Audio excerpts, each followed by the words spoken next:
This is Morning Sip with Rev Melissa, and SIP stands for Spirit in Practice, where we practice because practice makes progress. Practice makes progress. So, we are in our new series that we started this week as part of the kickoff to season 4 of Morning Sip with Rev Melissa, season 4, y'all. It's amazing. And it is called the Master Key series. And we're taking our journey with the series with this book, The Master Key System by Charles F. Haynell. And this is available for free PDF. Just Google it and you will find a version that you can download. And it really is worth having in your library. So we're going to jump right into it. So yesterday we talked about master key number 1, and that key is to go within, because we know within everything is created from within. The world within is a world of thought, a feeling, a power, a light, a life, a beauty. And although it's invisible, this world within, the forces are mighty. Yes? And we must be in a state of harmony within if we want to experience a harmonious life without. If we are in discord within, then we will experience discord without. And so this is good news. This is good news because you know what it is that needs your attention, right? You know what it is that needs your attention. Just look at what is being outpictured in your life all around you. And then you know exactly, oh, I need to work on this specific thing. I need to shift this perception about this thing. I need to release these limiting beliefs. I need to forgive this person, this situation. I need to surrender, right? All of the things. The world without is a reflection of the world within. So those were our keys for that. Those were our first key. Key number 1, if you're keeping a list, key number 1 is go within. All right. So today we're going to talk about how we relate to the world within and the world without. So for some of you, this might be a reminder. It might be what's the word that I'm looking for? A review. Okay. This may be a review for you.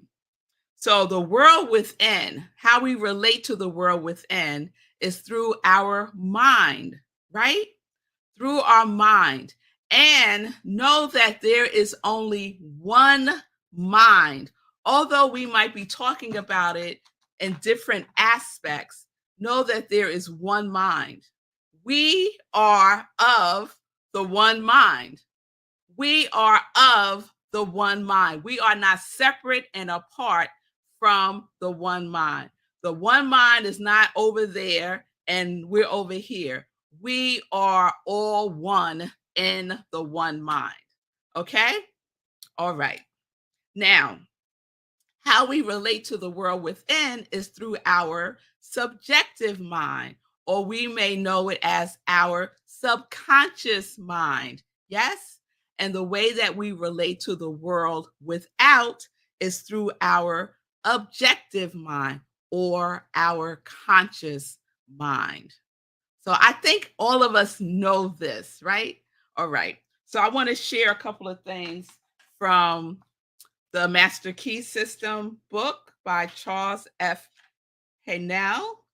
And this is what he says about the objective mind. We are related to the world without by the objective mind. The brain is the organ of this mind, and the cerebral spinal system of nerves puts us in conscious communication with every part of the body. This system of nerve responds to every sensation of light, heat, odor, sound, and taste. When this mind thinks correctly, when our conscious mind thinks correctly, when it understands the truth, when the thoughts sent through the cerebral spinal nervous system to the body are constructive, these sensations are pleasant and harmonious. So, this is important. This is why our body, our vessel, is so important to be in tune with, right? Because our body gives us messages. Every aspect of our body has a message for us. I remember when I had a tooth issue, right? I could ask my tooth, really, y'all, I could ask my tooth, what does it need for me to know? What message does it have for me? And see what it has to say. When I was younger, I did a amazing transformational program with a woman named Queen Afua. She's an amazing healer, goddess. I mean, she is a queen, all right? And she does work called Sacred Women. And she has a whole rites of passage. And I was having a really, really hard time in my early 20s with fibroids, right? And she said, give your fibroids a voice, give your womb a voice. What is it saying to you? What is it? What does it want for you to know? Right? And I communicated and got the message, got what was for me to know so that I could start to work with my body and my mind together to heal, right? All right, I'm going off down another road. So let me come back. Let me come back. The result is that we build strength, vitality, and all constructive forces into our body. But it is through this same objective mind that all distress, sickness, lack, limitation, every form of discord and inharmony is admitted to our lives. It is therefore through the objective mind, by wrong thinking, that we are related to all destructive forces. Now, let me say something about this. This is a big thing for me when something happens to somebody and some people's responses, well, what were you thinking? Why did you create this in your life? Right? Mm-mm, mm-mm, mm-mm, mm-mm. We ain't doing that. We are not doing that. We are not doing that. We are not victimizing ourselves. We are not blaming ourselves. We are not shaming ourselves when we are going through a challenge in life. We did not cause our cancers. I am not doing that. There are things beyond our knowing, things beyond all kinds of things that we may be totally unaware of, but it is not our fault. So that's a big, big thing for me. I was working with a client recently, and and she was sharing about abuse that she suffered as a child. And she's new to New Thought, she's new to religious science, and she's been beating herself up about how she caused this abuse in her life. She was a child, right? All of our beliefs, all of our limiting beliefs are formed when we are children. We are children. So, oh my God, that's a whole nother sip that I could do. But if you're in a space of blaming yourself for any condition, and I mean any condition, it's not serving you to blame yourself. It's not serving you to blame yourself. You have the tools now as an adult to transform your life. You have the tools now to use your conscious mind, to use your objective mind to create your life. When you are a child, you do childish things. You don't know, you're in survival mode. Yes? And it's through that healing that we release it. But when we hold on to it, when we blame ourselves for it, that's when it starts to get heavy, heavy in our bodies, heavy in our soul. So I know that was a tangent, but I just needed to say that for somebody out there who may be holding something against themselves. Hold nothing against yourself, because now you know. Now you know. Okay? All right. Where was I? Ooh, I am sweating up a storm. One, because that gets me heated when people blame things that happen in their childhood on themselves. That gets me heated. And coming back from the gym also gets me heated. So I hope I didn't lose anybody. I hope you're still with me. All right. Now, that's how we relate to the outer world, the world without. We relate with the outer world through our objective mind or our conscious mind. Now, how do we relate to the world within? We relate to the world within through our subconscious mind, right? So, the organ that is connected to our subconscious mind is our solar plexus. So, this is what he writes in the Master Key System. We are related to the world within by the subconscious mind. The solar plexus is the organ of this mind. The sympathetic system of nerves preside over all subjective sensations such as joy, fear, love, emotion, respiration, imagination, and all subconscious phenomena. It is through the subconscious that we are connected with the universal mind and brought into relation with the infinite constructive forces of the universe. It is the coordination of these centers of being and the understanding of their functions that we can bring the objective and subjective minds into conscious cooperation and thus coordinate the finite with the infinite. Our future is entirely within our own control. It is not at the mercy of some uncertain external power. Now, let's just take a breath on that.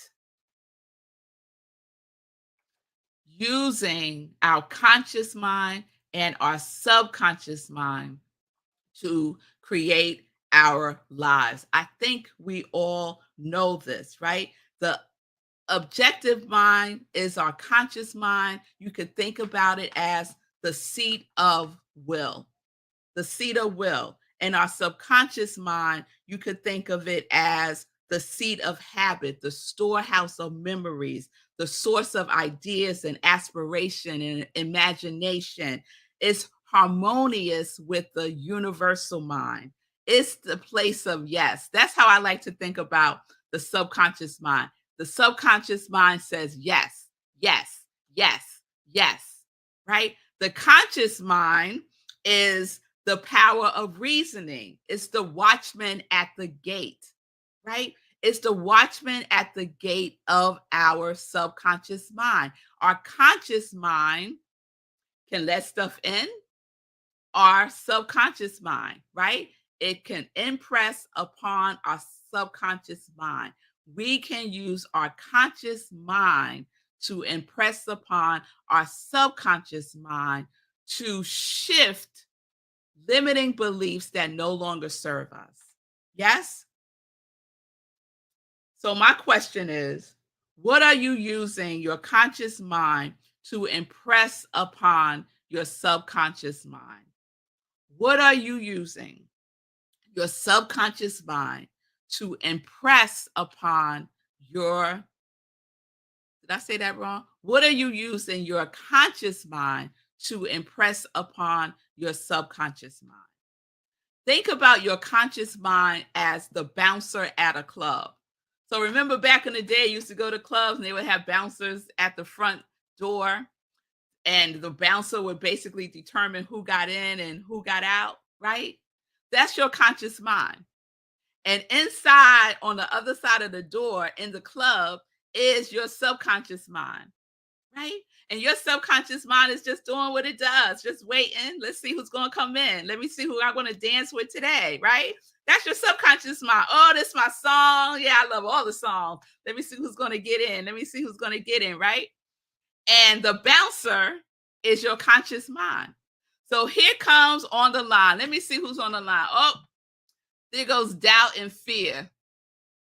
Now, is the bouncer going to let doubt and fear in and ruin the party? No, because right there behind doubt and fear is love and joy. Now, love and joy knows how to have a good time, right? So the bouncer lets love and joy in, and there it is in the party. Subconscious mind says, okay, yes, love and joy. Let me get our party on, right? Just imagine it that way. That's how I imagine it. I imagine my subconscious mind having a good time, waiting to see what I'm going to let in, right? So what are you impressing upon your conscious?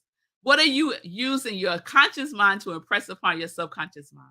Who are you letting into the party? What are you letting into the party? Not everybody's invited in my party, y'all. And not everything. So we get to choose, because we have a conscious mind that we can use in conjunction with our subconscious mind, in conjunction with the universal mind, to create a life of joy, of peace, of harmony, of ever expanding good. This is what we get to do. We hold the key. We hold the key. So, key number 2, mind. Conscious mind, subjective mind, and universal mind. It's one mind. One mind. All right, y'all. All right. So let me check comments. I see you, Shay. I am healing from the damage some new thought people have set my thinking cause XYZ abuse. No, no, no. Spiritual malpractice. I like that, Shay. I forgive myself forever believing that. Yes, yes. Amen to that. And that is a wonderful way to term it. It is spiritual malpractice. It is. And shame on anyone who is doing that to anybody. Shame on you. Good for you, Shay. Good for you. Shay's also sharing, laughing, joy and love know how to party. Yes, girl. Yes, yes, yes. Let's see. The subconscious mind lets everyone into the party. If the conscious mind ain't on this job, right? Your conscious mind is the bouncer. Your conscious mind is like, all right, here's the subconscious mind right here, right behind me, right? And here comes stuff. Here comes stuff. Here comes stuff, right? To the conscious mind, to the bouncer. The conscious mind said, oh, nope, we're not letting that in. We're not letting in the negativity. Nope, nope, nope, nope. Now, if the conscious mind goes on a break, then all the stuff gonna come in. All the things gonna come in because it's unguarded. It's unguarded, right? And a lot of people are walking and living in this life totally gates wide open. Anything and anyone can just wander on in. That's what I mean, right? The subconscious mind will let anyone into the party, anything into the party. But we have to be vigilant and hold the gate, hold the line. We are the watchmen at the gate. It makes me think of Games of Thrones. The watchmen at the gate. We determine who and what gets in. Yes, shout out, shout out. Yes, say cool. Yes, I'm glad you see what I'm saying. Yes, Michelle. Thank you, love. Love your teaching, Rev Melissa. My thoughts exactly. Wonderful, wonderful, wonderful. So I hope that this is all a good reminder for those of you who know already. But sometimes we need to be reminded again, right? And so now all of y'all have this image of the party and the conscious mind being a bouncer, right? So that's an image that we can use that's light, right? And not so heavy. All right, y'all. All right. All right. All right. So healing light to everyone who needs it, and we all do. So let's all send each other healing light. Yes. Peace and blessings. Peace and justice. We are living life in joy. We are connected, connected, connected to our yes.